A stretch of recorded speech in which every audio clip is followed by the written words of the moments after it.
the recording, and the session is open about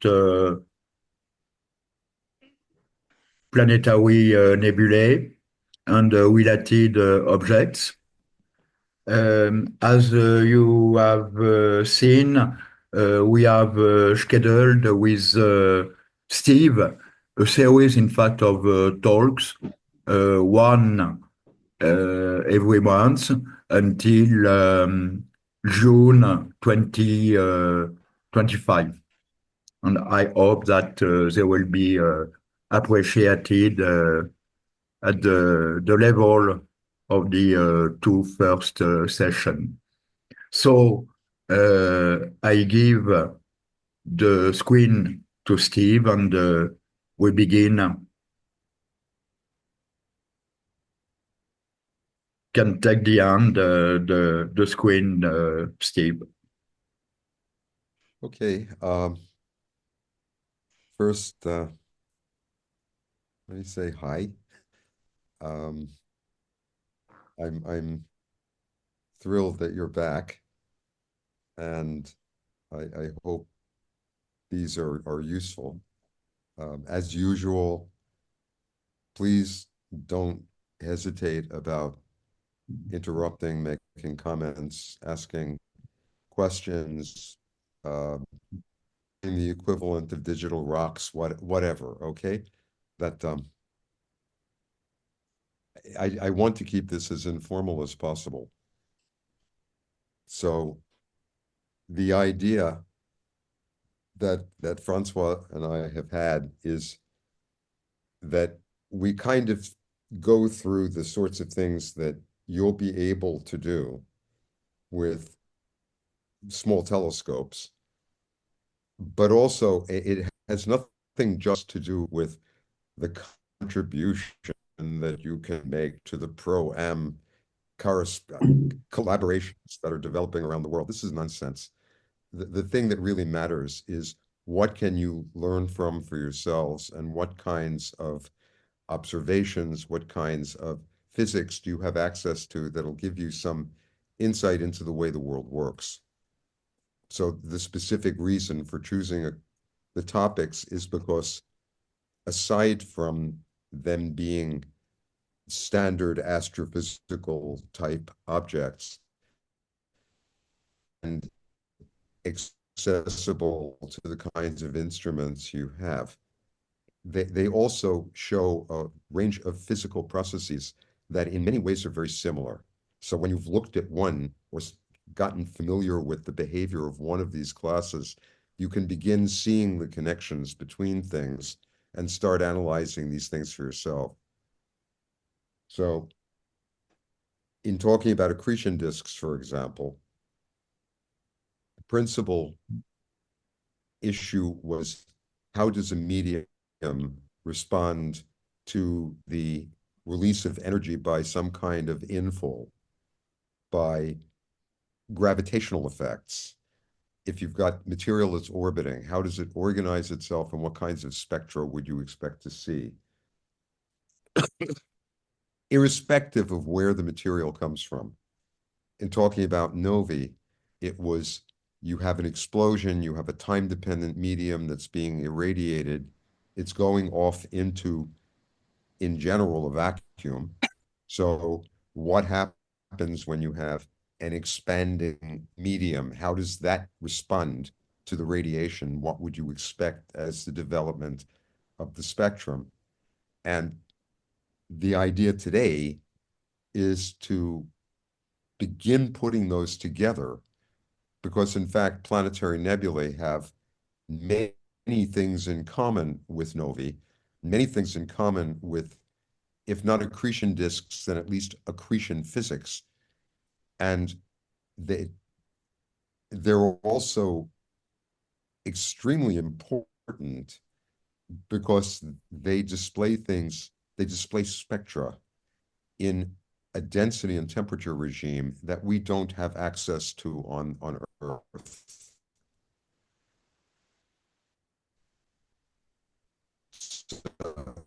So let me begin with a basic point. In ordinary spectra, in a gas tube that you would have in the laboratory, or the comparison lamp you would have in a spectrograph, the densities are really high. They may be a fraction of atmospheric, but you're still talking about collision rates that are, if not nanoseconds, then tens of nanoseconds in the average mean collision time. That means that there's ordinary lines of spectra, ordinary permitted lines that you're going to see. And I'll get to some of this in a minute, like the hydrogen and the helium lines, or some of the low ionization lines that you're used to. But when you drop that density down to tens or hundreds or up to 10 to the 5, say, cubic centimeter, the world changes. You wind up seeing lines that you can literally not attain in the laboratory.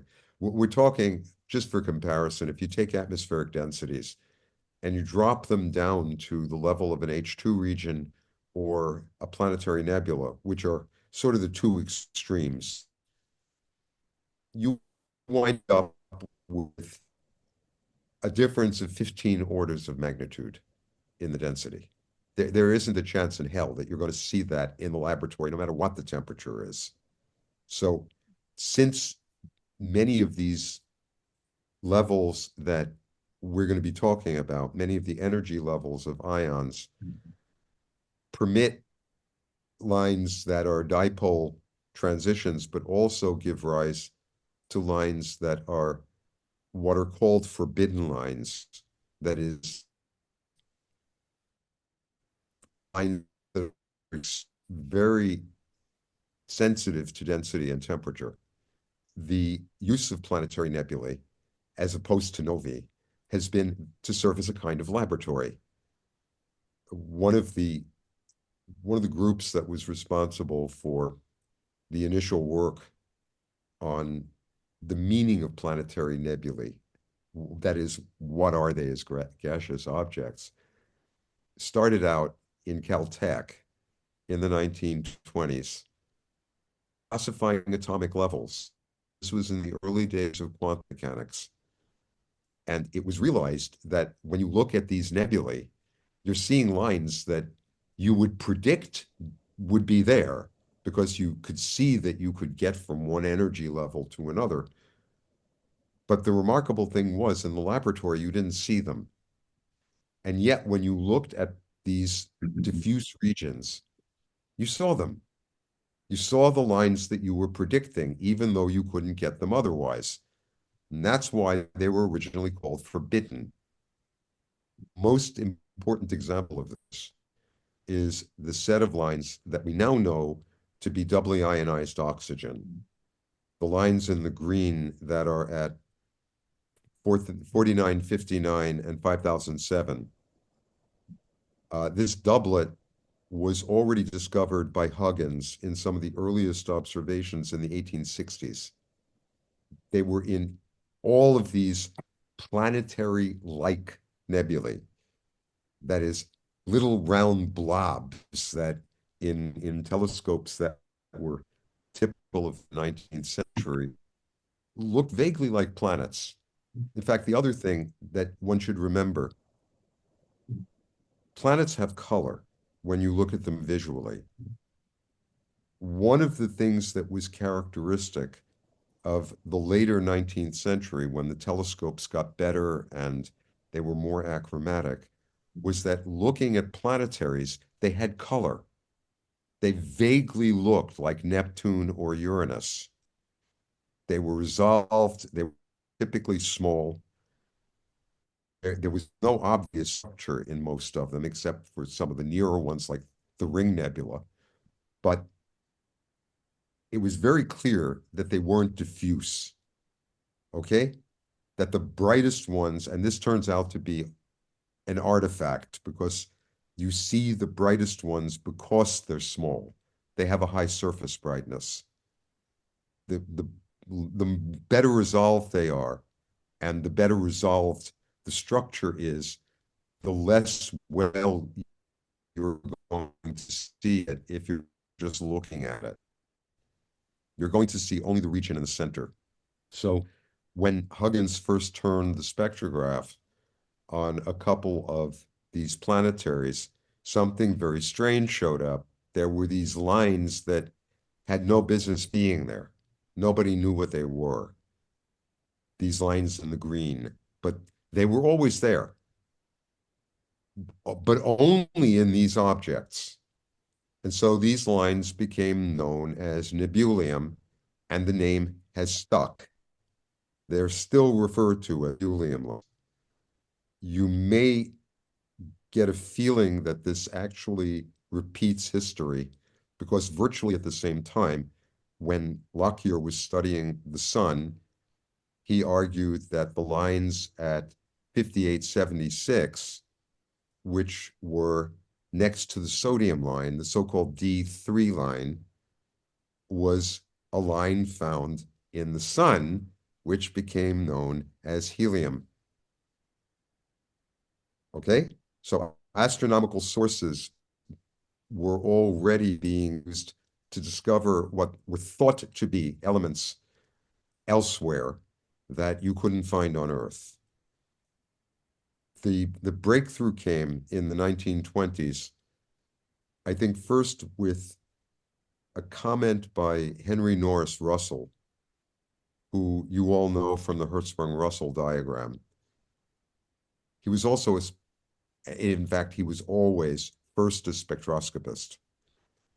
And the comment that he made was, perhaps it isn't that we have some kind of strange element, it's that it may be something perfectly ordinary under strange and extraordinary conditions, which turns out to be right. And understanding this is going to be really important in putting in context why this line or these lines and lines like them are so tremendously important in understanding the physical medium in which they arise. Okay, I hope that's not too long-winded preliminary. Let's so to begin, I just put a couple of slides together.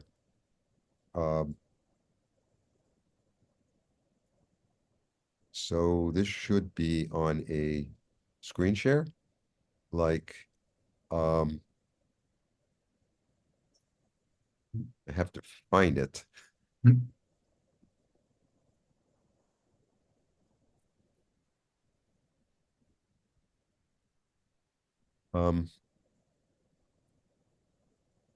Okay, I hope, there it is. Okay, this is now showing, I hope.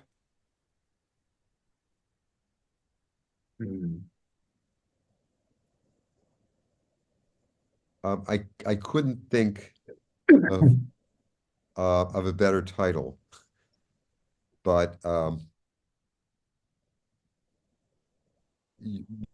one of the things to remember is that unlike novae, planetary nebulae are one-shot deals. When you hit this stage, you're about to die, one way or the other.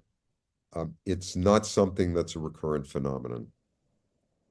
The other I want to stress, it isn't simply that these are an end state of stellar evolution or the product of an end state, but that they share very many conditions that are similar to novae.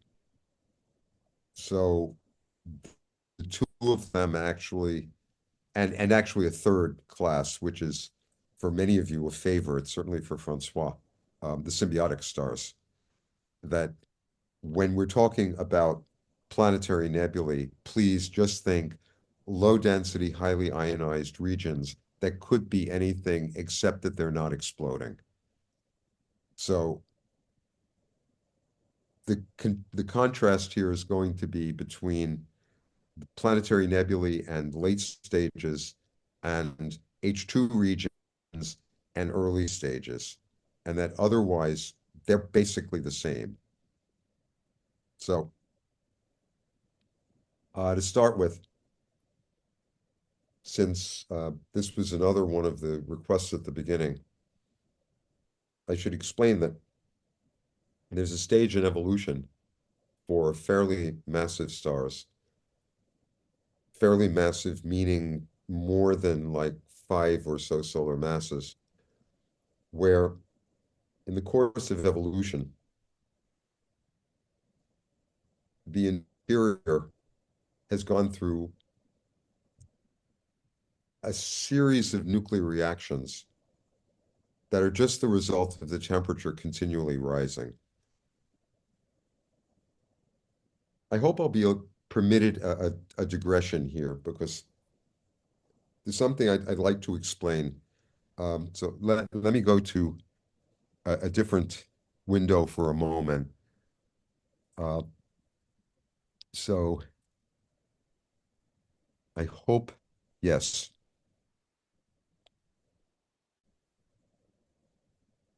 I really think that it's important to place this in context. So if,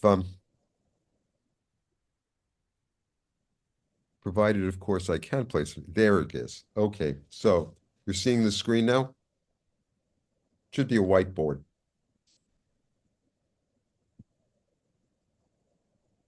You're silent. We see it. Okay, so um, in the usual diagram, where you have the luminosity on one side and you have the surface temperature this way. So on basic stellar evolution, you have the main sequence, which is hydrogen core burning, a star in its formation sort of kind of occupies a unique space in this group on the initial path, the initial location of stellar masses, pretty much independent of its rotation, but not necessarily. But we'll talk about just a single star for a moment. It's just a, you know this, right? It's just a bunch of gas. It's self-gravitating, which means it has to develop an internal pressure gradient to balance itself.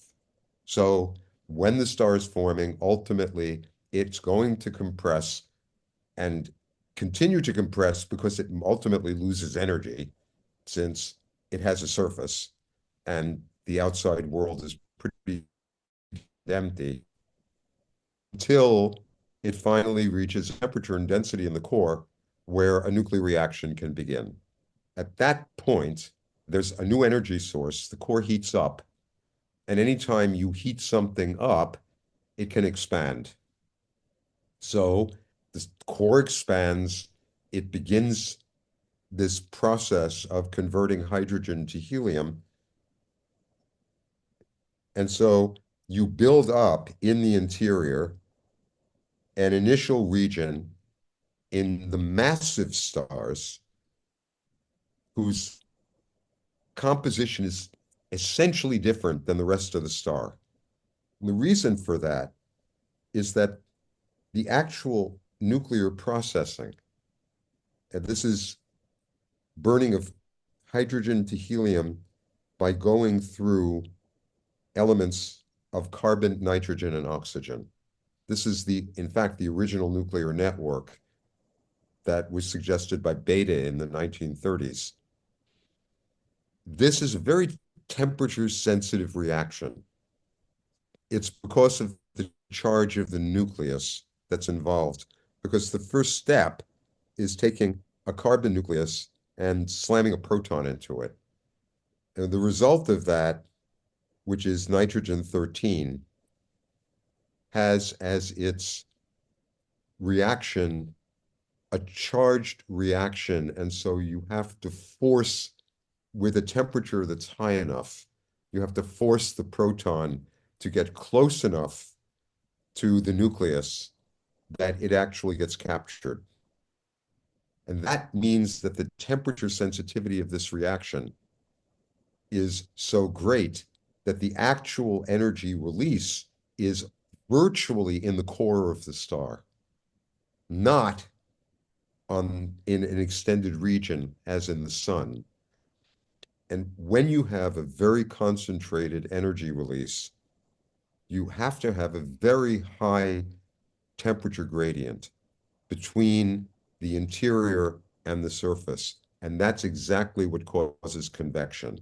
That is a physical material turnover of the gas.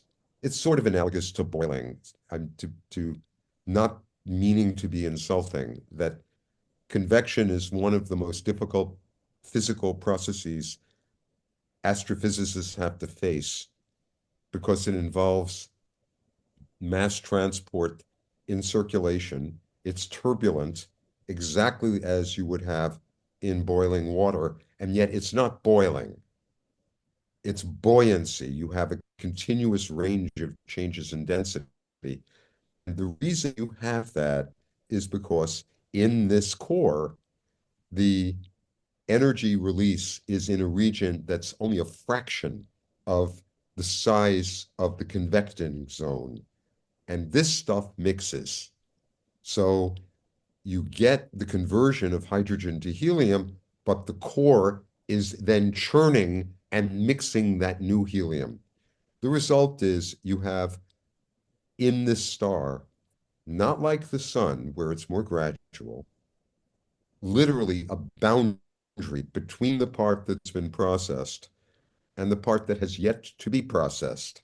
It's sort of a nuclear no man's land, that the envelope of the star at the beginning has the same composition as it did when the star was born, while the inner 10 or so percent has been converted from hydrogen to helium. Now, I'm going slowly for a reason, because the process is slow. That the thing that's important here is it can go to equilibrium. It's not so temperature sensitive that it's going to cause the star to explode when it's ignited. If you have a nova, it's different. Nova is this on the surface of the star. Okay, that's a white dwarf, but that's a different issue.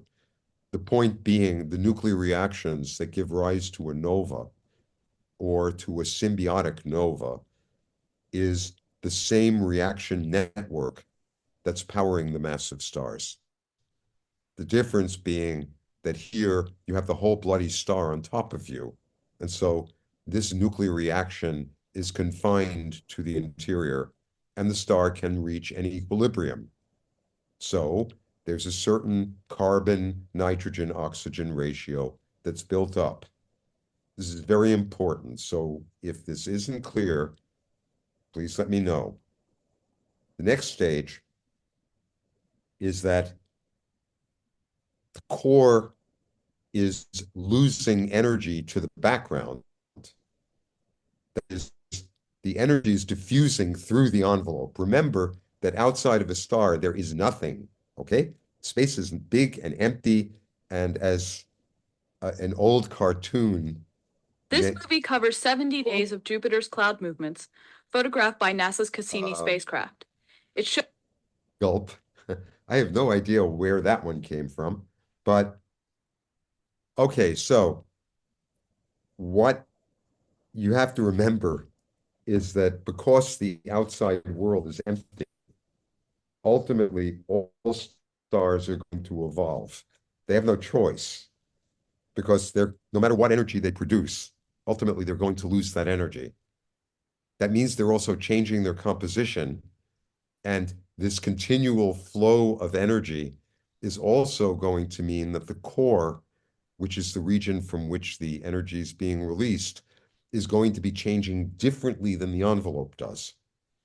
So the first thing that happens is the core is gradually becoming more compact. This is raising the temperature, which is raising the luminosity, which is causing the star to expand. And so the star moves across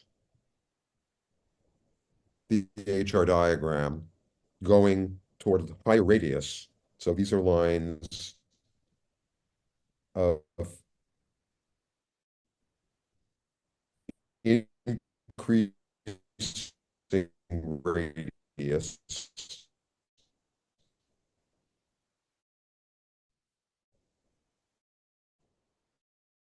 And it ignites in the core. Now, fundamental difference in these stars is that the helium ignition is normal.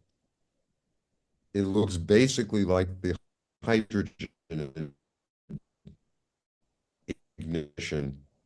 So you go to core helium burning, but at the same time, because you hasn't yet been processed, you have a core.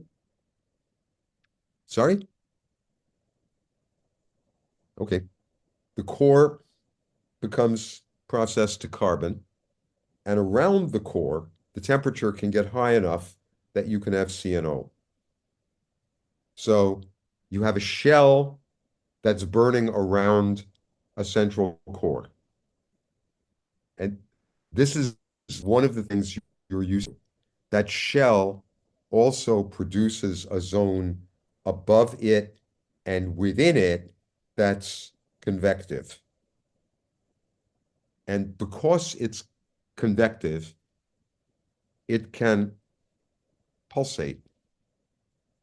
And you know that there are stars that do this. They're called Cepheid variables. That you hit the right conditions in this track, and the star begins to pulsate on a regular basis. It's a short pulsation period, usually less than a month. It's not a great amplitude, maybe a couple of magnitudes at most. But it's the envelope of the star having hit a resonance with this noise that's being generated by the convection. Okay?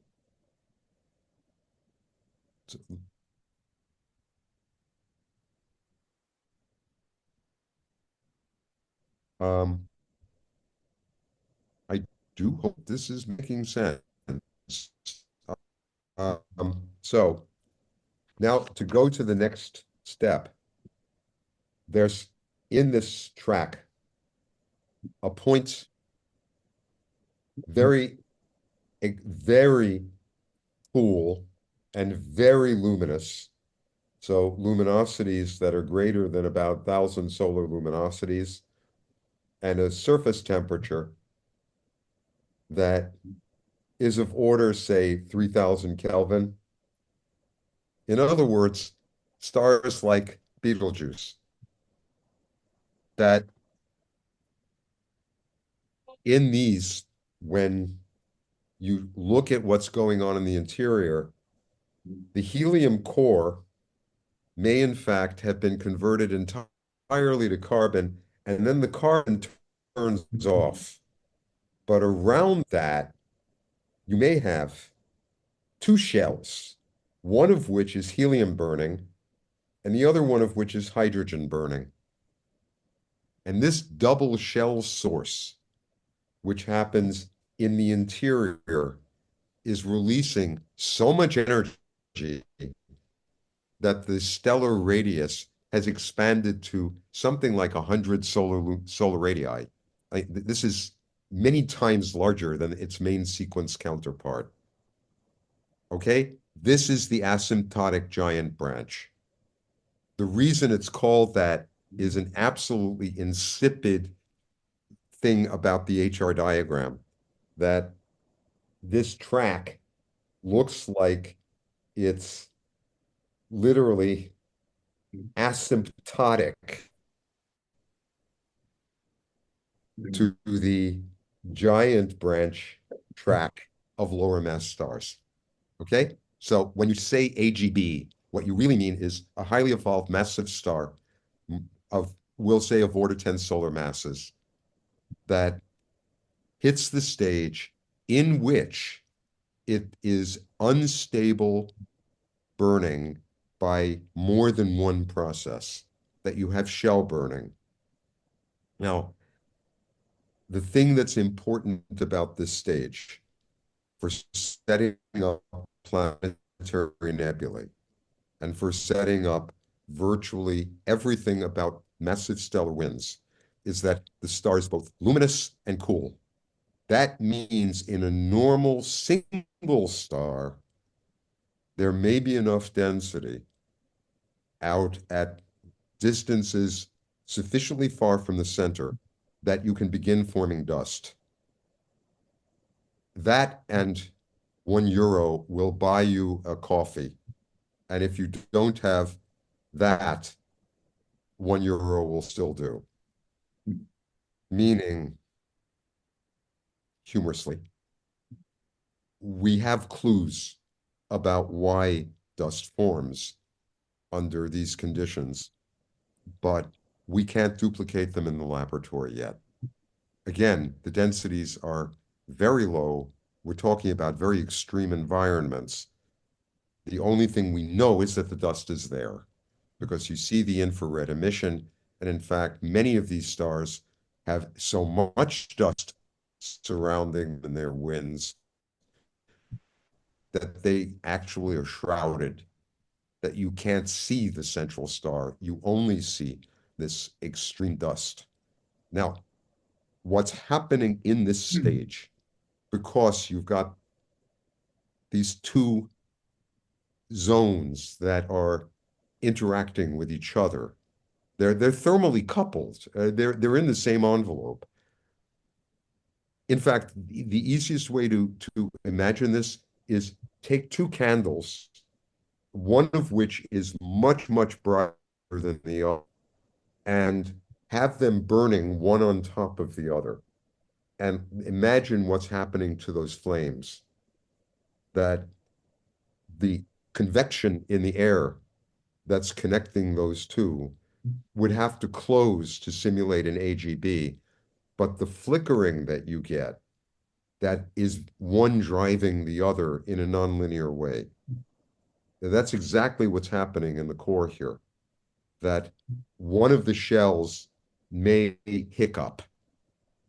That's what thermal instability means. It doesn't mean that it's driven or that somebody pushes a button. It's that any fluctuation will drive it over the edge. So it's convecting. And you've looked at a pot of water when it's boiling. This is hardly quiet. It's hardly ordered.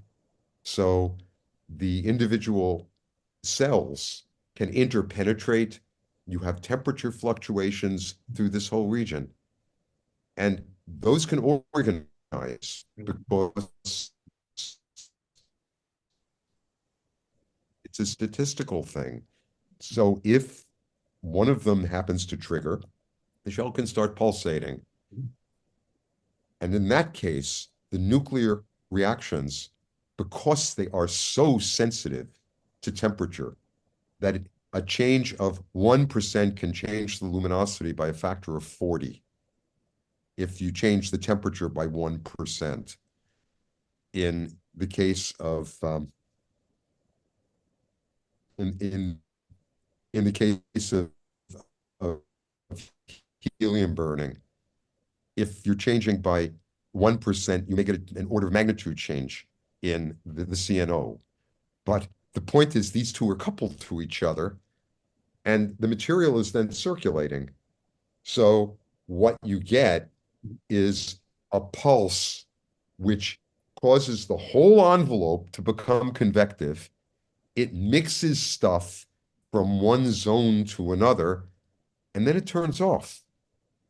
And when it turns off, you're left with a composition that's changed.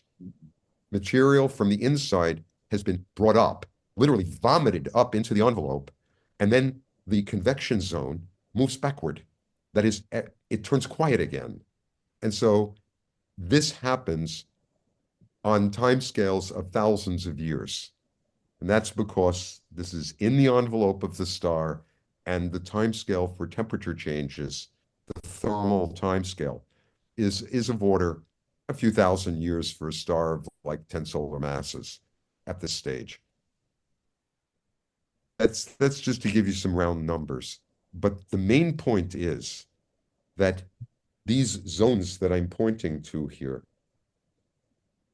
these are processing hydrogen into helium, and this is processing into CNO, neon, and then also silicon and sulfur and so on. Okay?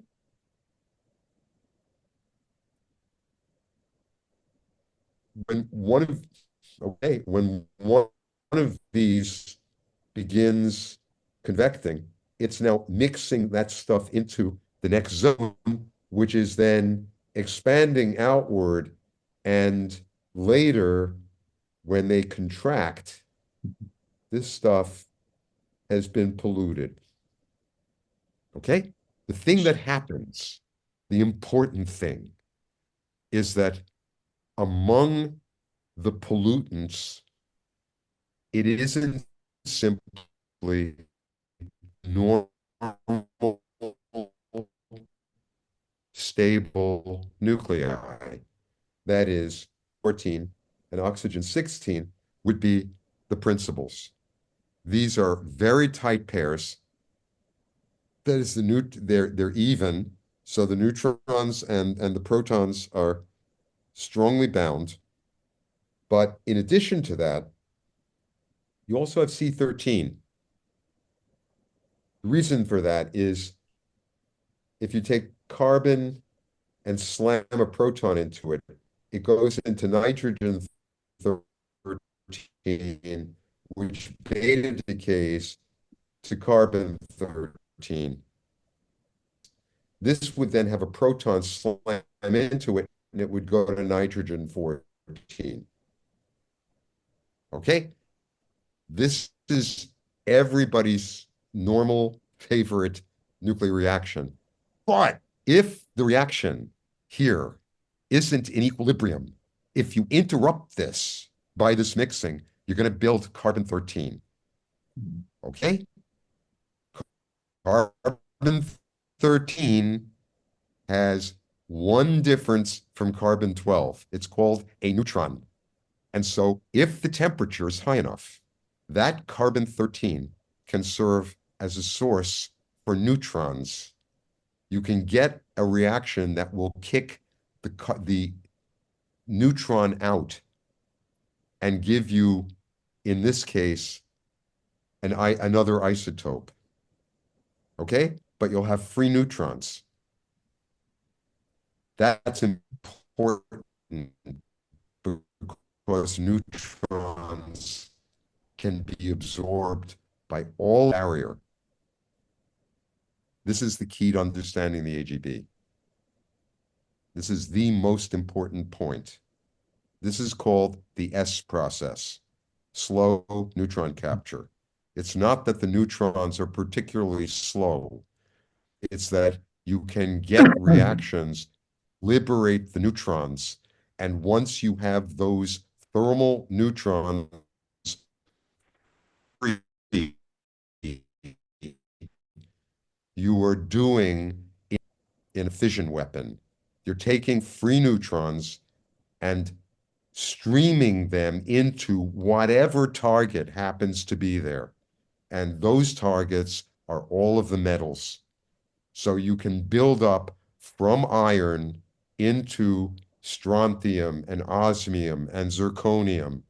You can build up the heavy elements, and you build them up in such a way that they stay near what's called the valley of beta stability.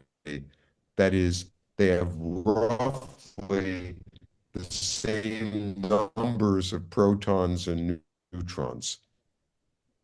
And these are the stable elements that you're using. Features of this double source is that during these thermal pulses, when you're getting this mixing, the composition of the gas is changing also in the heavy metals. This does not happen in novae. The reason is that the nova is so hot and so fast that these isotopes freeze in. There's no chance for the liberation of the neutrons. In a supernova, it's different. There, the seed nucleus is iron and the temperatures are vastly higher and you have a different process. That's the R process, which is the same thing you get in a hypernova when you have two neutron stars that are colliding. That's a different process. This particular process takes place over a few thousand years, and every time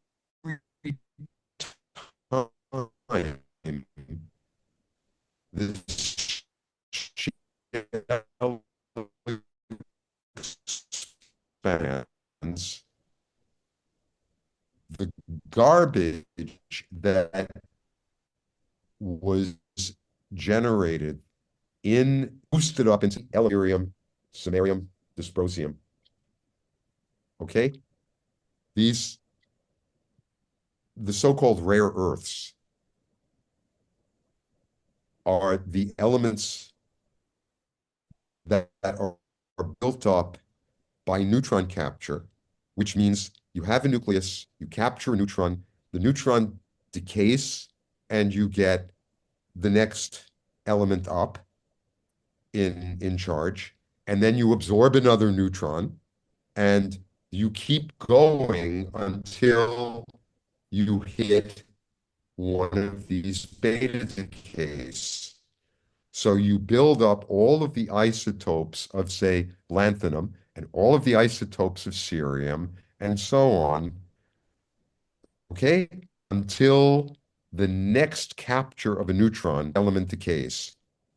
And so to put this in another term, on the periodic table, you go from, so here you have a charge, you keep going in atomic number until you decay.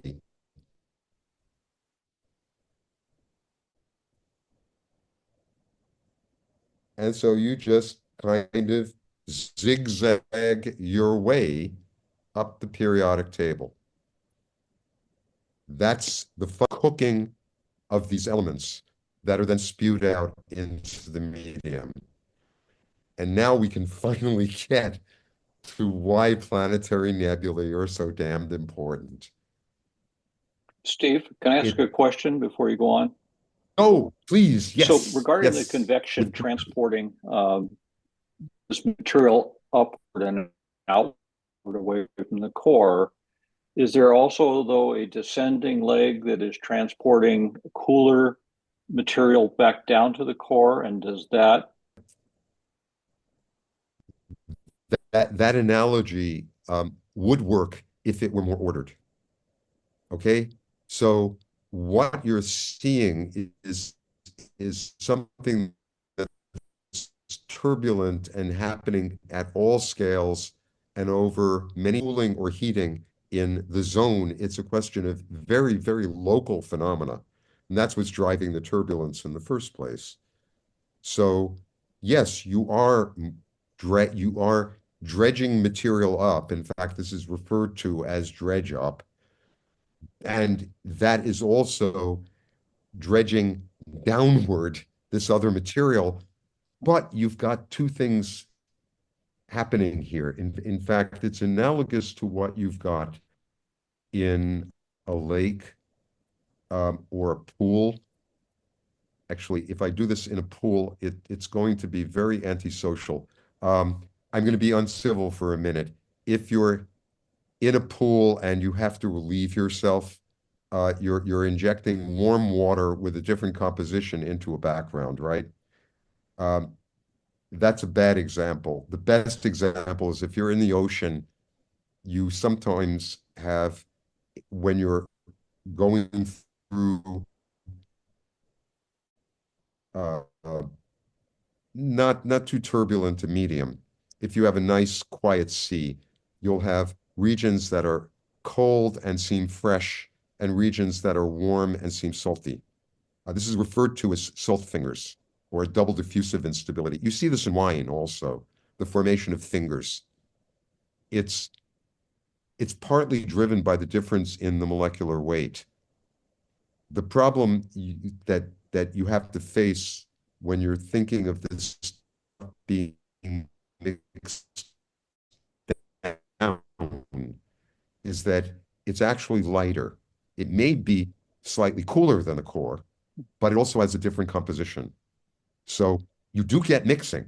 You do, and in fact, this is important because the composition of the stuff that's being mixed is material that hasn't been processed yet. So it's hydrogen rich, for example, into the region where the hydrogen is being burned. Okay? The closest analogy to this, the physical analogy, is a forest fire, where you have in a genuine inferno, you have convection that's driving the flow of oxygen into the firestorm. So the convection is itself bringing in oxygen that hasn't yet been processed. And that's increasing the flame. This is basically the same thing. In the business, it's called undershoot. It's a very stupid term. It's simply that the turbulent boundary is such that you do get some mixing, but most of the mixing comes from the expansion of the convection. That's the turbulent part. It is mixing this other stuff into it. So when the material recedes, the region that's been processed is always a little bit bigger than the region was before. These do grow precisely because of what you're talking about. Okay? So the hydrogen on the outside is being brought down. At the same time, the helium that's been processed, for example, near the main sequence is being brought up, has more fractional mass than it did. It keeps going until something happens. And it's the something happens that we still don't understand. And that's the formation of a planetary nebula. That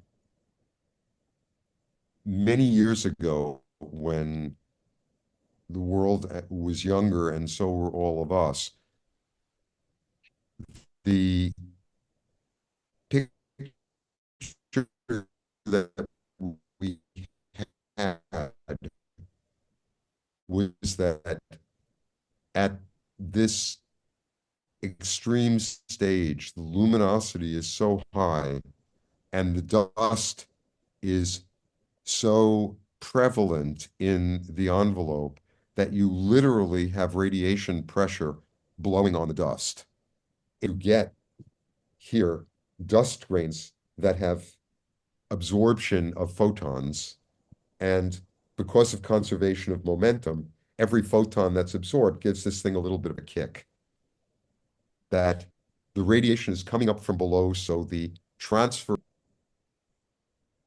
at this generates a wind that this is very, very interesting, having the voice of artificial intelligence starting and stopping us, Francois. Is there a problem? No, I think my connection is not very good, but I don't know if Okay. it has an influence on the meeting.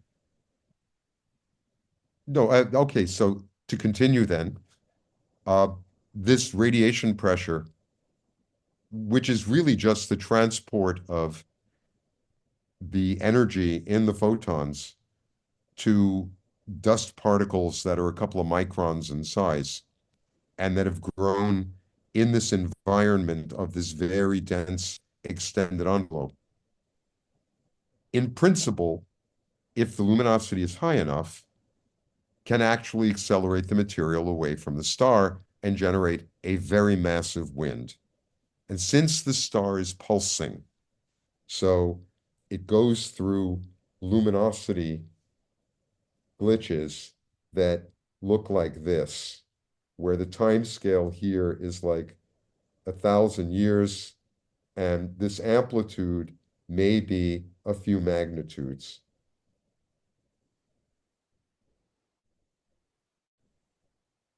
Okay? Every time this thing goes through a glitch, that extra luminosity gives a new kick to the envelope.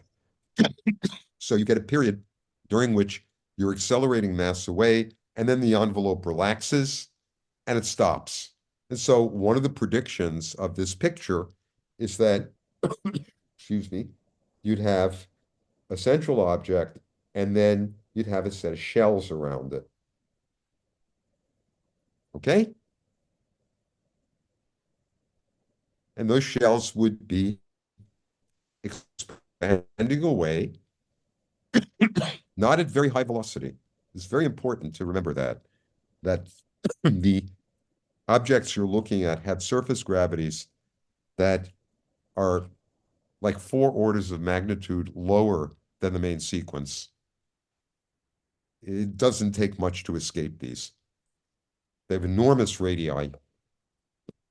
Doesn't matter that they're more massive than the sun. The escape velocities here are like 30 kilometers per second.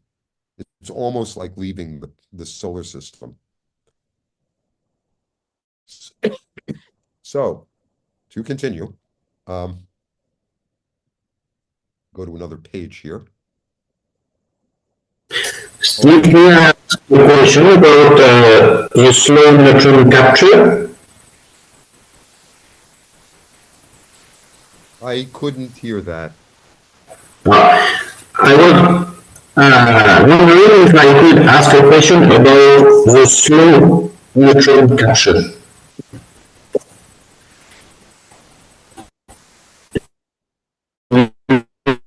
Really? The microphone is really terrible. I'm Okay. And like that's much this, better. is it better? Okay. Sorry for this. I was wondering if I could ask a question about the slow neutron capture, please. Please. Yes. Yes. In fact, I'm just dying here. It's okay. No, go ahead, please. Okay, thank you. When you build heavier elements, don't you need also protons? And if yes, from where do they come from? Well, the first is, yes, you do need the protons to get to the targets that you can absorb the neutrons with. So everything that was leading up to this stage, this beautiful question, everything that preceded the AGB was charged particles. That is, hydrogen capture on carbon to produce helium, helium producing carbon, carbon absorbing protons, again for CNO. Okay, so all of the stages that lead to the buildup, if you start out with just hydrogen and helium, so Big Bang stuff, all of those are originally charged particle reactions. But when you have gotten to the point in the evolution where you've got this double shell, then you can start the neutron reactions. That won't be of any importance until you've built up some heavy metals, which requires actually having, like iron and oxygen and some of these others that come from supernovae. So it's kind of a catch-22 that to build the heavy elements by neutron capture, you first have to build the heavy elements by our process, by supernovae. So when we look at the oldest stars in the galaxy, actually, this is a wonderful question. When you look at the abundances of the stars that you know are the oldest because they have virtually no metals, those stars show the R process. They don't show the S process. They look like the products of neutron star mergers and supernovae. So the key is that the building up of the elements by the S process is a secondary thing. It requires that you already have the targets, and the targets are produced by violent events, not this slow stuff. Okay? Okay, okay, I understand. Process that happens in supernovae is charged particles. And the process that leads up to the formation of iron in the cores of those stars, which doesn't happen here. These stars are not the ones that go through core collapse. They will be lower mass thematically. But even if they did, the stage that you're seeing this at is before the core collapse. So these are building up in the core the heavier elements like silicon and sulfur and up to and including iron. But then everything else that happens that gets blown out into the medium, that has to happen through supernovae. That's not going to happen through these. Okay? I hope Okay. that helps. Yes, thank you. So when we look at planetaries, and when we look at the stars that are in the centers of planetary nebulae, we would like to think that we're seeing something that's been stripped to form this very exotic background.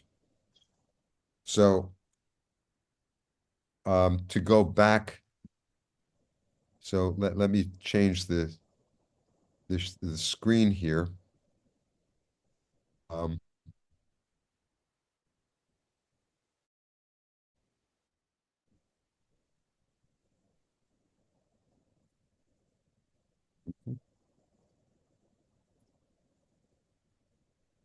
okay, so um, I hesitate showing models, but this is an example of a model that the time scale here is 10,000 years, and this is the kind of pulsing that you're getting. So you're getting the antiphase pulsing of hydrogen processing and helium process, and also additional luminosities. This is calculating what the luminosity of neutrinos is. But the main thing is these are the regions that are convective. And this is what you mean by the tracks. That what I was showing you was what's going on up here. These are actually for solar metallicity. This is an 8 solar mass. The thing that is actually important is just looking at the range of temperatures here. That the time you get to this extreme stage, the so-called tip of the supergiant branch, you're at temperatures in the core of about 10 to the 9 Kelvin, where on the main sequence, you've got maybe 30 million. And so you have CNO processing here, but up here, you're going to build all the way to iron. Now, the other part that depending on the mass of the progenitor, the core composition changes. What's left in the core when you've stripped away the envelope is a degenerate object, or one that becomes degenerate because it's no longer going to be burning. And that composition depends on where the nuclear processing stopped. So the lower mass becomes CO white dwarfs. The next ones become oxygen neon. And then above a certain mass range, so above like 8 or so solar masses, we think you go into a core collapse. And this is just a way of representing that population, that this is not the mass that you start with on pre-main sequence. This is what you start with at the beginning of nuclear processing. The composition here is the composition of the envelope. So when we're talking about the current galaxy, we're looking up here, which means CO white dwarfs are going to come from 7 solar mass stars or lower mass. And then this next mass range from, say, 7 to about 9 is going to produce CO white, oxygen neon white dwarfs. And these we know from novae. So I've already discussed that. And then the ones that go through various types of supernovae are going to be above about 9 solar masses. So what a planetary is.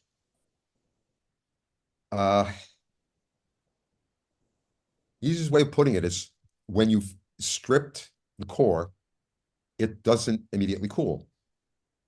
This is a core that had a temperature in its center of where it was going through nuclear processing of a couple of gigakelvin. It doesn't drop to ambient instantly. It radiates in the X-rays, in the extreme UV, and in the UV. And this is what we didn't understand at the beginning of astrophysics. This is an example of just a planetary nebula taken in different filters. So the oxygen is the forbidden oxygen line, H alpha is there, the continuum is there. Each one of them shows different structure. And this is the key to understanding what a planetary nebula is. When you take the outer layers of a star, no matter how you strip it, and you irradiate it with the surface temperatures that, with the luminosity of a white dwarf, with the surface temperatures of hundreds of thousands to even 1,000,000 Kelvin, the radiation that's coming out of that is going to ionize this background. It doesn't matter what the composition of the gas is. The hydrogen is going to be completely ionized. Oxygen will be many times ionized. And the key to understanding this is actually very simply explained by this, that going back to the pad,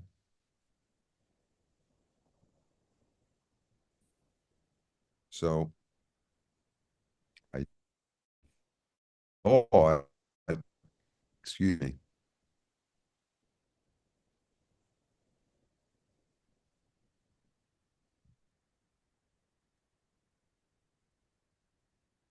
So here, what you're seeing is, imagine that you have a diffuse medium.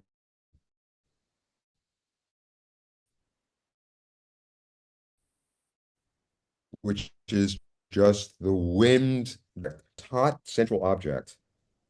This region has a density gradient, but for the moment, let's ignore that. The highest energy is going to be absorbed by this medium, by ionization, closest to the star. So this is going to be, let's say, oxygen +3. Okay? In other words, oxygen, the lines would be those of oxygen 4. Then outside of that, you'll have oxygen 3. And outside of that, O2. And outside of that, neutral. Okay? The key here is that this isn't a star embedded in a background molecular cloud. This is the environment of its own making. It set the structure for this medium. And there's a central point object that is then ionizing this. So whatever the wind structure was, that is what you are going to see. The region you'll see glowing is where the lines are strongest in the optical. And the different regions are going to overlap. Neutral oxygen, for example, will also be the region in which you see ionized hydrogen, because oxygen, I'm sorry, out here, because oxygen has a higher ionization potential than hydrogen. And it's also out here that you'll see neutral oxygen, but you may still see neutral nitrogen. Okay? And so depending on which filter you look in, you're going to have different structures. If this were just an H2 region, just a diffuse interstellar medium, you'd basically get the same thing. The difference being that here the symmetry has been created by the object in the center. And this is the real core issue that has changed much of our thinking. When looked at in, this is why I started through binoculars or small telescope, and you just look at them, they look spherical. When you look at them in detail, they're not. They're messes, and those messes are really, really important. There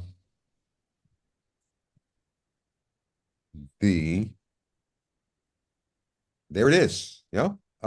I assume now you're back to seeing my slides. Yes.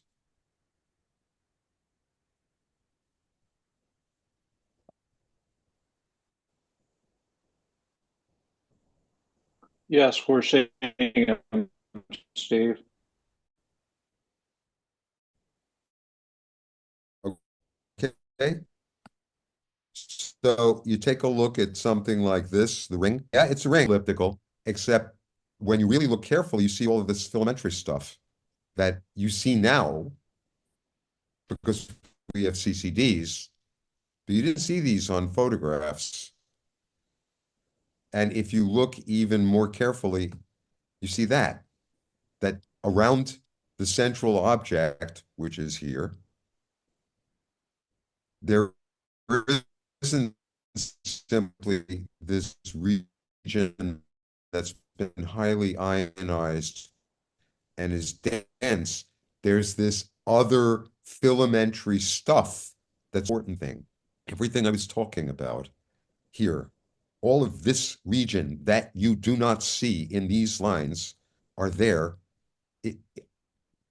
I'm sorry, this region is there. It is not empty. It's simply not ionized.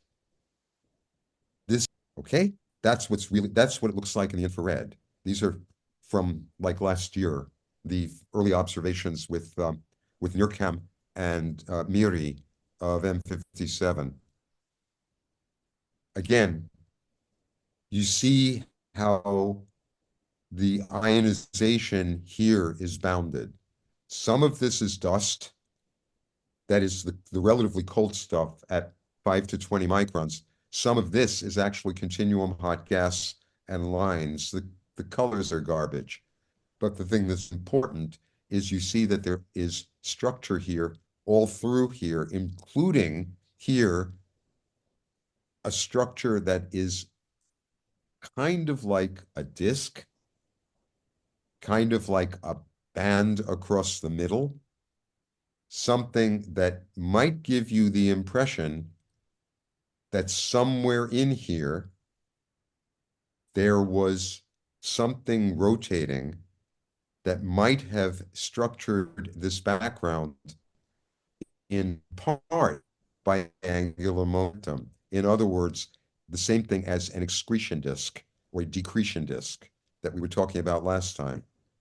So going back to here, or actually the slide that Francois was showing for the title, you get structures that are biconical.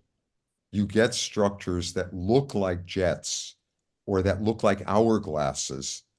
The examples to here, let me go to the Wacom. So you may have structures that look literally like this.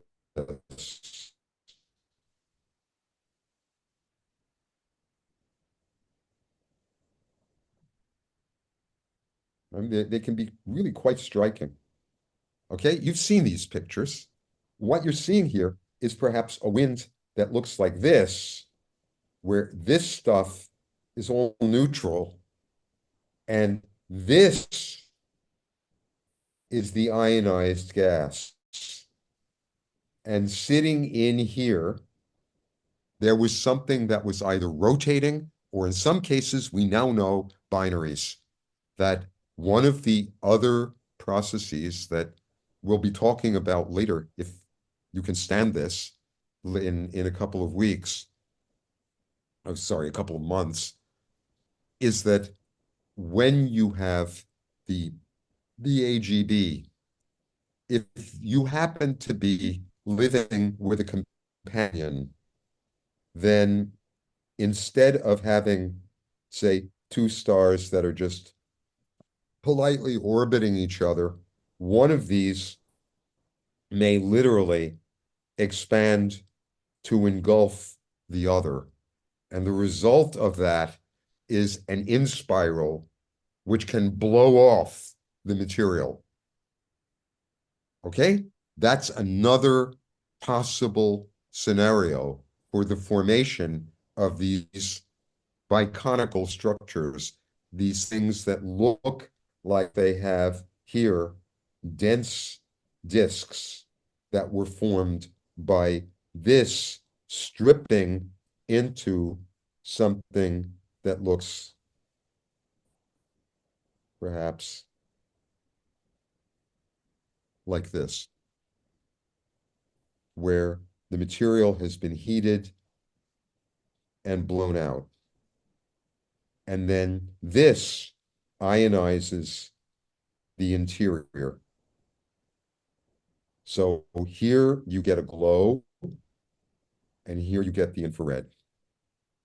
And when you look in the different wavelength regions, you get different structures.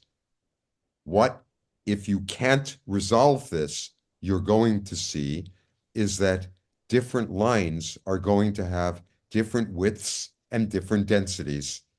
So if you take a spectrum of all of this integrated together, you're going to see lines from a neutral region and lines from an ionized region, and they may have different profiles, and they'll certainly have different densities. That's the core, okay? That is what a planetary nebula is. It's simply within this expanding wind, the part that's ionized.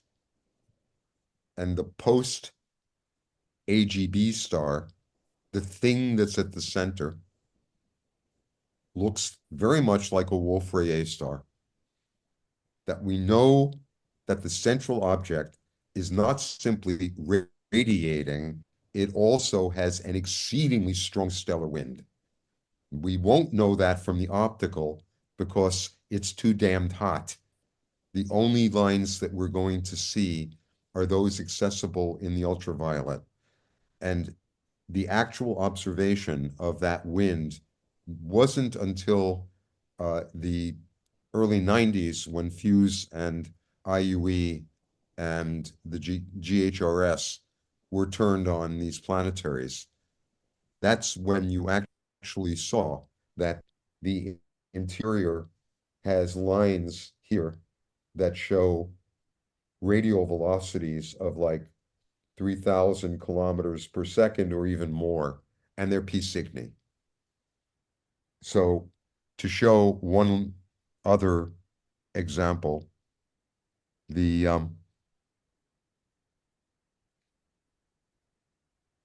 going back to the Acrobat now, this. This is a far ultraviolet spectrum. Those are angstroms. So these are lines you would never normally think of seeing. This is Lyman beta, and these are combinations of ionized carbon and Lyman lines. The reason I'm showing you this is this particular star, Abell 30, is the central star of a planetary nebula. It happens to be one that I worked on, so actually this is one of our spectra. But the thing that's important is when you look at the terminal velocity here, the wind that's blowing out of this thing is going at like 5,000 kilometers per second. The thing that's even more interesting in this isn't just the line from the central object. This is another one. This is another planetary nebula. It's not a particularly well-known one, but you see all of this grass, okay? That's not noise. That's molecular hydrogen. That's the absorption by the surrounding cold material. You'd never know it was there if you looked in the optical. In the infrared, you see it glowing. In the UV, you see it absorbing. That's what tells you that the old wind is being slammed into by the new wind. That as the core has also on the inner boundary a standing shock where this fast wind is slamming into this other material, and you see that in the X-rays. You can actually see the interaction region. So you know that in fact, this is a dynamic process. It isn't simply that you have this quiet ionized gas that's glowing. It's being pushed around and determined by all of those charged particle reactions that led to the formation of the core. This is what's referred to in the trade as a post-asymptotic giant branch object, or simply a post-AGB star.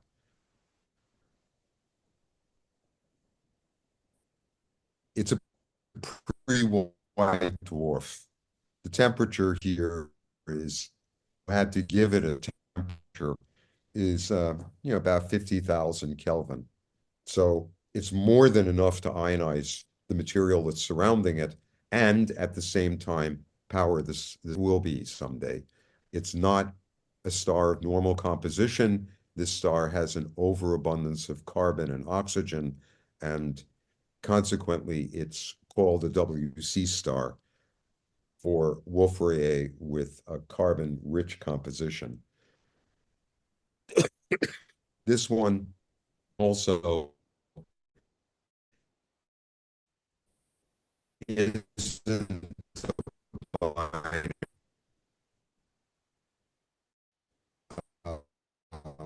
it's a pretty symmetric nebula, but the ones that are sitting in, say, the core here are very likely binaries, or the wind is impeded in its, and it's equatorial. So this stuff has lower density than this. But when we look at something like this, you don't see clearly what the geometry is. The only thing you do see is that it's stratified. Again, I think the colors actually make life more difficult to understand things than if the colors weren't there. But Steve, yes, I've got a question.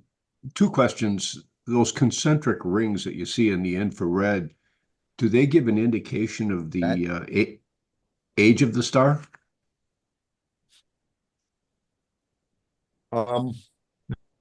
No, it gives you an indication of how far that region has expanded and the density dropped. Because again, most of these rings are the combination of changes in the density because of the way that the material was emitted in pulses by the star. And the velocity with which it was expanding, which is going to be different for different shells. Okay. And The other part also too. the densities. Okay. Thank you. Yeah. The other part of this was Just wait. There's one thing, because I didn't show it, but you can see these wonderful examples of what look like stars surrounded by like rings in the infrared or in the optical. That many the best one is one called the red rectangle. Um, I think its phone number is 46199, but I may be misremembering that. But the red rectangle actually is uh, a set of shells. I mean, you have literally a striation. It looks like looking at tree rings. So the separation between those just depends on the velocity. It's not necessarily the age of the star. okay. But it's The I'm sorry. it's dust. And that Just yeah, just seeing reflected dust. correctly. I was trying to figure out the absolute minimum conditions for these nebula to form, and from what I gather, there has to be enough material from like supernova material of the higher elements. Is that correct?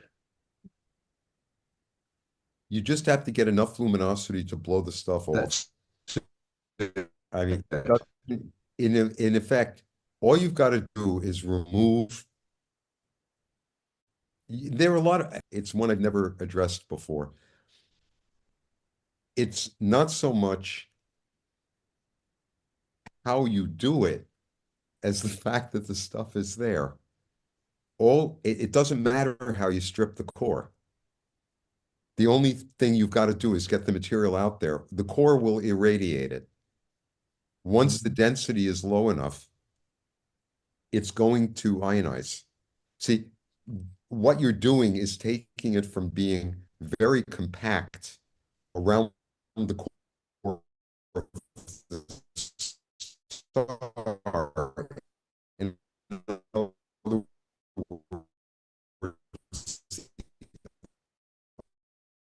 of the star, you imagine it's going to drop far enough that it can ionize, that you will have removed the opacity.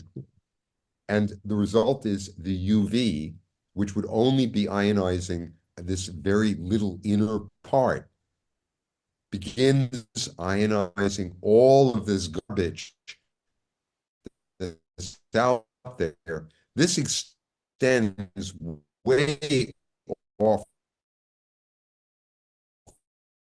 this picture. That if you took just how it is, this outer region, and this is warm stuff. I mean, this is out here, you've got material that's like a couple of easily hundreds of degrees, if not close to 1,000. And this is already twice the size of the ionized region. Okay?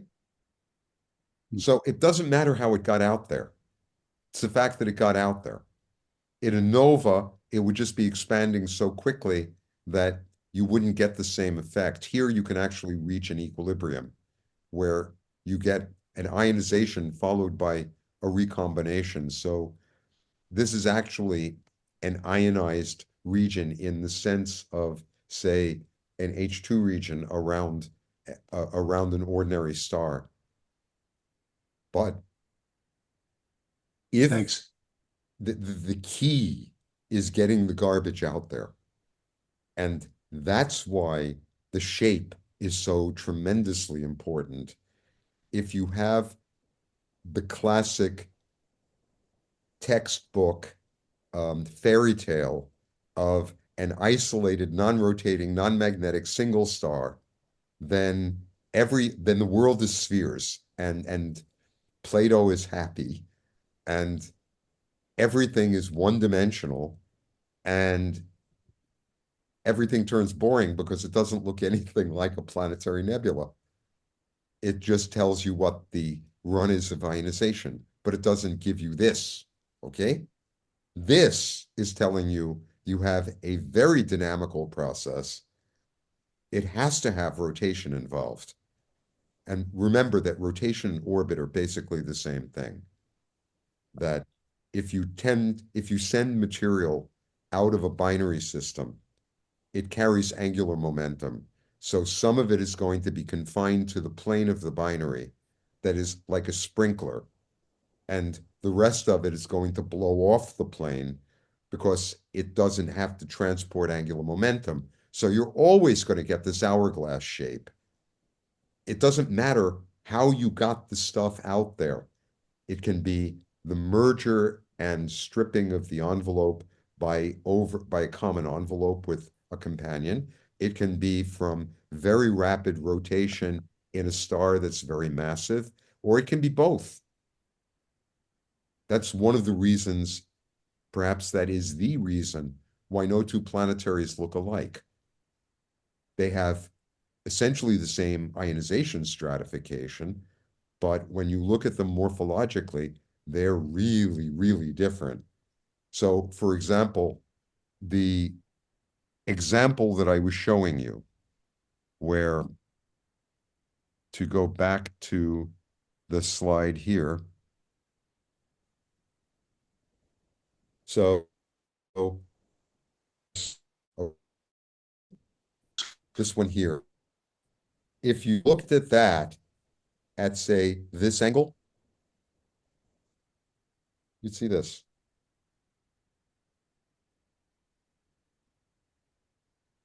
And I think all of you have seen planetary nebulae in photographs that look like that. And the easiest way to see that is take 2 beer mugs, okay, 2 clear beer mugs, put them together like that, and look at them from different angles. And you'll see every planetary nebula you've ever seen. Okay? That's probably what you're seeing in the ring. That if you could look straight down the ring, it would look like this. And if you look at an angle, it's going to look like this. Remember that it's not just the boundary, and then you'll have the central star. And then if you look sideways, it's going to look like this. So this could be exactly the same object seen by 3 different observers. Okay? We see that. If you look at the zoo of planetary nebulae, that's what they are. The difference is that they have different masses. They don't have identical symmetries. Some of them show helical structures. So obviously that one of them is actually called the Helix Nebula. They show these filamentary structures and the kinds of reflection rings that I was talking about. All of those are the relic of the ejection process of the old wind. Everything else that we see is actual now and is simply tracing out what the old wind was doing. Perhaps the best example is a non-planetary. In 1987, in the Large Magellanic Cloud, the last supernova visible to the naked eye occurred that reached actual naked eye brightness, was brighter than the LMC, and because of the supernova producing a pulse of ionizing radiation, the region around it almost instantly turned into this structure within a matter of a year. And we've seen that structure slowly fading as it recombines and the shock, the ejecta from the supernova continue to expand. That was the equivalent of this, except with a pulse instead of a steady source. 87A produced a kind of temporary planetary nebula in the old wind of the pre-supernova object. In other words, it was a planetary and fast forward. That what it did in 30 years, a planetary nebula will do in 100,000 years. Okay? The principal indication of this is that the lines we see from this can only be formed in low density regions.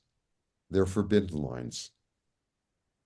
That when I talked about the nebuleume lines, the O3, so 43, 63, 4959, and 5007, if you look at the energy level diagram,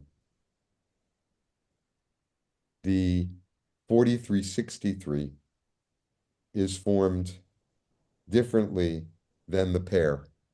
It's formed from an excited state. And if the density gets too high, you don't see this. So it becomes a perfect way of understanding how to go from low to high densities using these diagnostics. The indication that the central star is extremely hot, even though you don't see it in the visible as so hot an object, comes from seeing lines in the nebula like iron 10. Well, actually, that would be too extreme. Argon 5 or helium 2, indicating that the central source has a continuum that's above 60 electron volts. In other words, that the central source is hotter than a couple of 100,000 Kelvin. Because otherwise you wouldn't have radiation in that part of the spectrum. Okay? It's not a white dwarf. It's a star that is on its way to becoming a white dwarf. Once it's lost enough energy, it has no internal energy sources anymore. So in that sense, you can say it's just a corpse that happens to be cooling, and literally cooling. That the energy that it's radiating, the ionization it's producing, is at the expense of the thermal pool of this envelope that's slowly relaxing and losing its energy to space. That we see young objects where the density of this region is still very high. We don't see the central object. So the example, the poster child is NGC 7027. The central object has been measured in the ultraviolet to have a temperature of, I think, about 150,000 Kelvin. There are no normal stars that have that temperature. So the other thing I should point out, because I'm afraid I'm probably saturating you, is that if you look at Orion or you look at an H2 region around a massive star, you won't see these lines. Orion doesn't show the argon 5 line or the neon 5 line, because the stars that are irradiating it do not get to that temperature. They're opaque in that part of the ultraviolet, where here you've stripped the hydrogen off the core. The hydrogen has been blown away into this thing called the planetary, into the old wind. That's what you've put in there. You've stripped the star down to the last burning surface. And as that cools, the irradiation from that is going to have a much harder spectrum than you would ever get from an ordinary star. So planetary nebulae, spectroscopically, do not look like H2 regions. Symbiotics are different. Symbiotic stars have a white dwarf that's already cooled.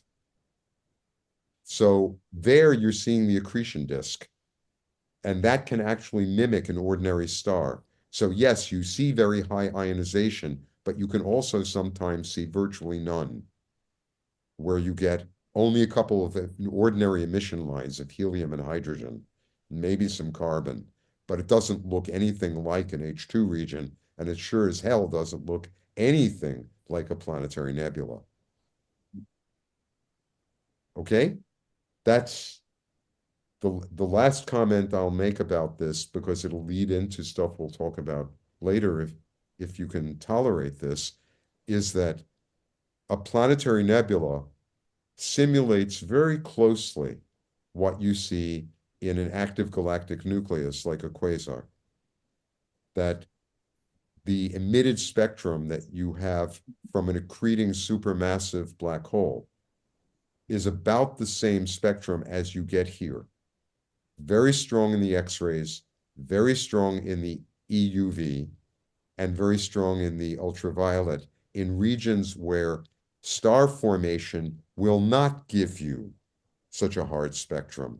And that's why you can distinguish AGBs into different categories, so-called starbursts that look like H2 regions, and quasars that look much more like planetary nebulae. So the basic theory holds. The radiative transfer and the line formation don't give a damn about the large-scale structure. Those are local effects.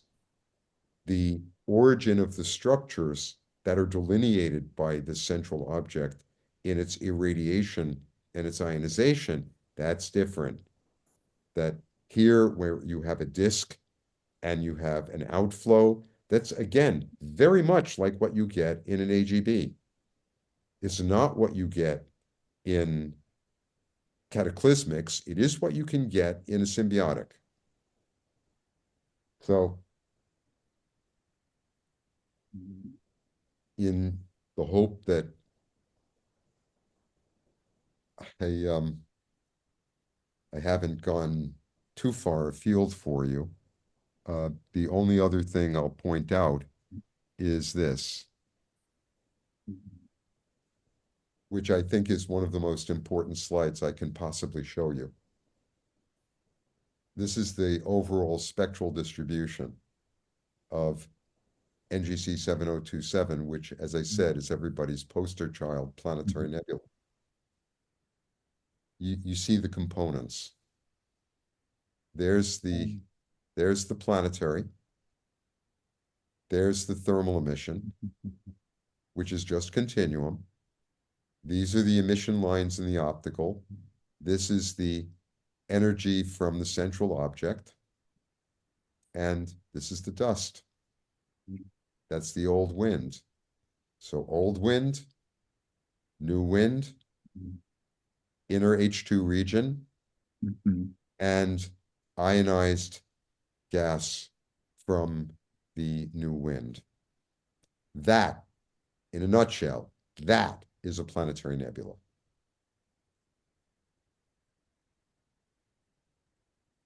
So, hoping that there are some questions and that this has been clear, I'll shut up for the moment and just hope that you have some things to say. Yes, very informative and comprehensive talk. Thank you, Steve. Any questions to Steve? I hope Just a you minor realize that this is question. something to do with there are dozens of planetaries that you can do. It's not just in the imaging that the spectra of these things are spectacular.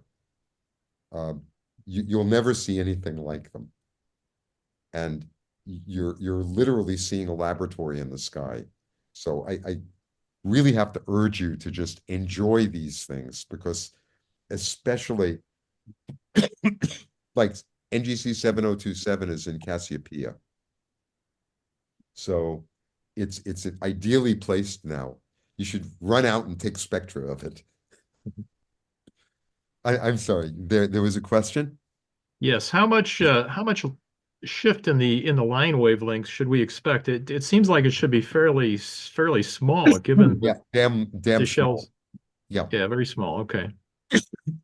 The expansion velocities are typically what you when you take a long slit, you'll be able to see that different parts of the nebula have slightly different lines of slightly different velocities. So one of the really neat things to do is to take a long slit and place it like that over the nebula, so that you see that on one side versus another, you get a shift in the lines, that the lines viewed toward the center of the nebula should typically be doubled if you have a high enough resolution. And if you have like, oh, 5 or 6,000 as a resolution, you should be able to see some broadening and some change in the profile. But the velocities are low. This is not novae. If you did that with a nova, you would see velocity differences of a few hundred to a few thousand kilometers per second. But here you don't see anything like that. Sounds fun. To give it a try. Done that with Jupiter, but give that a try with The one you 727. should really do it with, Saturn. Oh, okay. That is spectacular. I gave that as an exercise a few years ago to my students, because it duplicates what Keeler did at the end of the 19th century. One of the most important steps in understanding planetary ring systems, if not the important step, was when Keeler showed that when you took the slit and put it across the rings and the planet, the rings showed a tilt in the lines that indicated Keplerian motion. So, in fact, it was spectroscopy because they're reflecting sunlight. So it's just like Jupiter. The difference is that it's not a rigid rotator. It's Right. Keplerian, so the velocity is higher on the inside than the outside. So the Doppler shift is larger near Should the this be planet. more of a Okay, it goes exactly the opposite of what you saw with Jupiter. right? This Blue is end or red end? okay. It's Does it just matter, blue end or red end? nah. Okay. Um, it might be. It depends. If you've got a GRISM system, uh, it might make a difference, but it's not going to make any difference with a grading. Yeah. L high res. No. In fact, we did it with the L high res. So yeah, you'll be able to do that easily. Sounds fun. The trick is work in a portion of the spectrum where you know you've got strong lines, like around sodium. Okay. Take Okay, the D if line. you admit, I share my screen and show you an old observation, NGC 6572. The spectra were obtained with LISA at a resolution of 1000. Uh-huh. Um, we can see ionization lines here, carbon 4. And here is a comparison with a published spectrum obtained, say, 20 years before, Yeah, the and 5801. showing a significant variation of the lines. You see, Could you comment? when you've got the central object varying, the ionization can vary on very short timescales because in this is a permitted line. So it's being formed in regions that have high density, as well, of course, as low density. But if you had a forbidden line, it's not going to change. The permitted lines, you see this in AGNs also, that this is a line that you see from an AGN because it requires an energy of, something like 40 volts, I think, or 50 volts to get to the carbon 4. So if you turn the central source on and off, or you have any variation, you can see this line change. So Same this could with be hydrogen. a subject of observation for amateurs. Absolutely, because with um, observatories like VLT, you can whistle. No one would give you the amount of time you would need. See, this is, I keep emphasizing this, but at the risk of being redundant, you guys have access to the sky in a way that the large observatories do not permit us. First, these things are bright. Nobody is going to give you 8-meter time to look at 10th magnitude objects, okay? Or 14th magnitude objects. If you're at the edge of the universe, they'll give you the time. The second is that there's a very strong bias that if it has a spectrum that looks like this, it's got to have a redshift that's equivalent to a quasar. And if it's in our galaxy, who cares? You know, we've been there, we've done that. The other reason for mentioning that is that what you were showing, Francois, has an analogy in AGNs. There's a class called changing look that go between different types of AGNs. They change their ionization structure, and the spectra change on timescales of years. That is clearly because you have a central object that's changing, and the different regions around it are radiatively responding to that. You see, this is one last thing. What you were seeing there, if I can emphasize this strongly, I will. Material responds radiatively much more quickly than it can hydrodynamically. So if you turn an ionizing source on and off, you have a pulse that will reflect in the lines in a way that will not happen if you have a shock. Okay? Because one of those expands at the speed of light and the other one can't. So you can create a line variation over an enormous volume relative to a shock or anything else that's hydrodynamic. This is very important because it means the shapes of these things can change even if physically the shape isn't changing.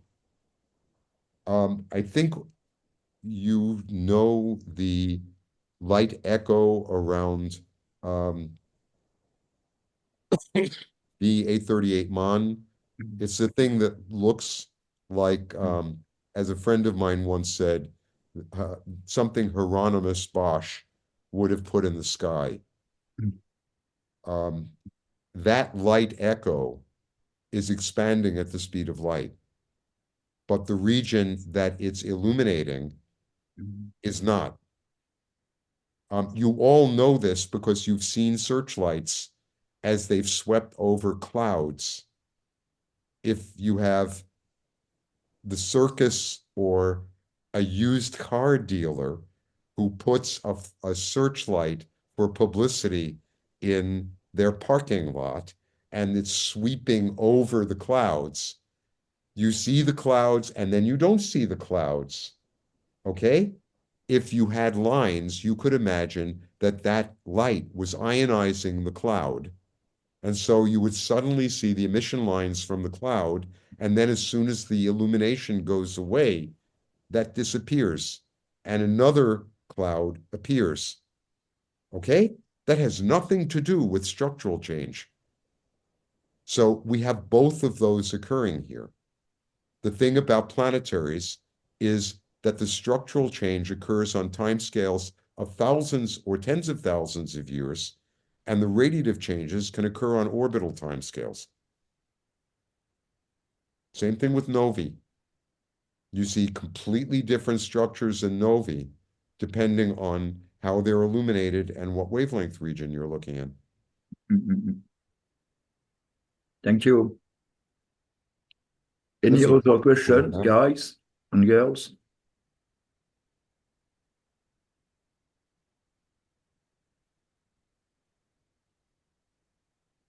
Okay, so I think that we can finish the meeting. Thank you very much for your attention, and thank you very much to Steve. As usual, I will send you the link to the recording tomorrow, and we can continue the discussion with Steve by emails. And I will also want to thank those of you who have sent those. They're wonderful. It's a gift to have your enthusiasm, and I thank you for that. Thank you, Steve. Thank you very much, Steve. See you next time. So next time will be at the beginning of December for the next meeting. If you join, this will be with great pleasure. See you. Thank See you. you. Bye-bye. Bye bye at all. Thank you, Steve. Thank you. Thank you.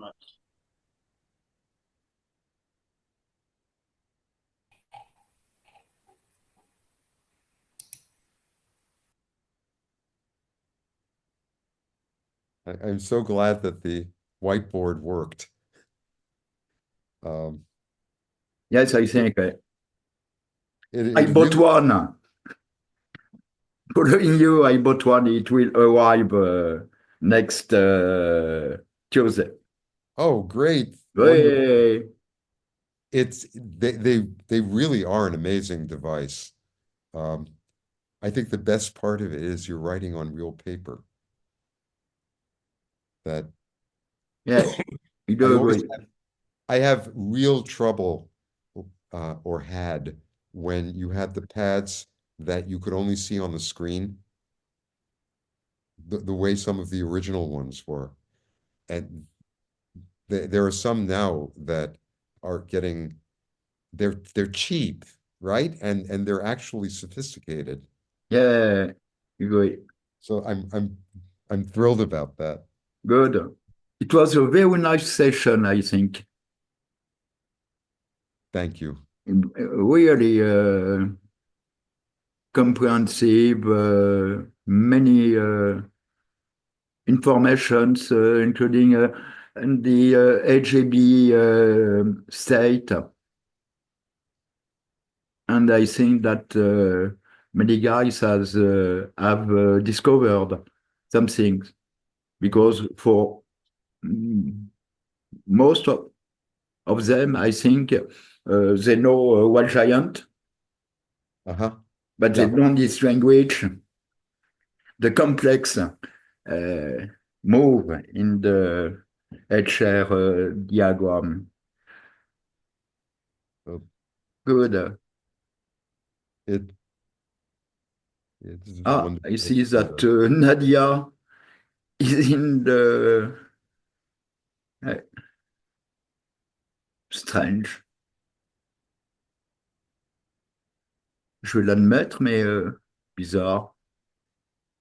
So I think some people have issues with the UT time. okay. Oh no, no, not a problem. Well, Okay, so I we're think gonna that have a we can. Nadia has a telecon eventually